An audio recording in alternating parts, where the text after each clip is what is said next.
Nous sommes en direct avec Cécile Jodogne. Vous êtes secrétaire d'État bruxelloise en charge de l'aide médicale urgente. Bonjour et merci d'être en direct ce matin avec nous sur iTélé. Bilan, je le disais, toujours provisoire. Vous nous le confirmez ? Oui, tout à fait. C'est malheureusement un bilan toujours provisoire.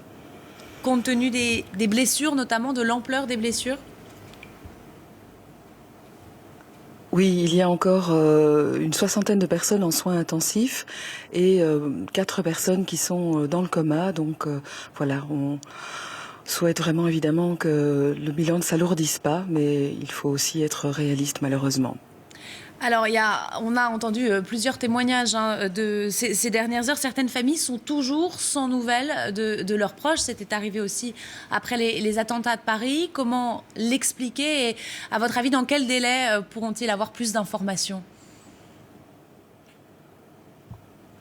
Écoutez, c'est très difficile à dire et ce n'est pas moi qui suis responsable de cet aspect-là, de la suite de ces incidents tragiques. Donc effectivement, il y a une longue recherche d'identification qui est en cours et malheureusement, cela peut encore prendre du temps. Les premières identifications formelles commencent à arriver. J'espère que les délais pourront être raccourcis, mais c'est un moment très très difficile.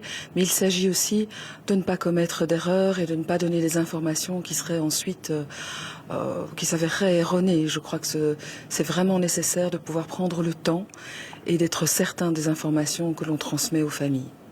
Sans entrer dans les détails, de quoi souffrent la plupart des victimes, des blessés ? Certains médecins, des chirurgiens parlaient hier de blessures de guerre.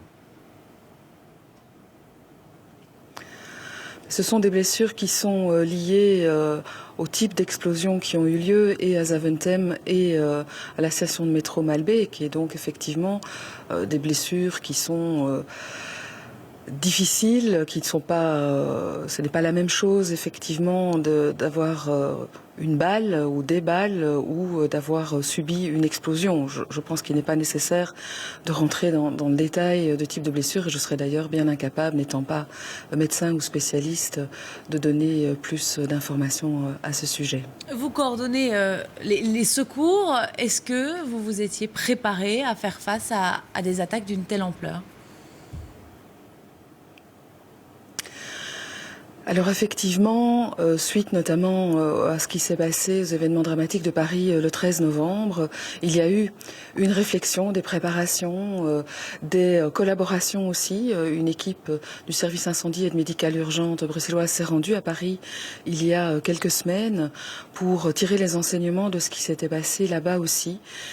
Notre matériel aussi a été renforcé, nous étions dans des équipes aussi renforcées, donc il y avait effectivement une série de choses qui ont été mises en place. Par ailleurs, il existe aussi des procédures qu'on appelle ici des plans catastrophes ou des plans d'intervention d'urgence qui ont bien fonctionné avec les collaborations des différentes disciplines qui doivent intervenir. Donc non seulement les pompiers ambulanciers, bien sûr la discipline médicale, la police, qui se sont très bien coordonnés, non seulement au niveau bruxellois et au niveau de la province du Brabant, mais également des provinces et des zones de secours alentours. Il y a eu une réaction immédiate des zones de secours voisines pour tout de suite qui envoyaient du matériel supplémentaire, des hommes, des ambulances supplémentaires pour pouvoir intervenir, le tout coordonné évidemment et ça s'est bien passé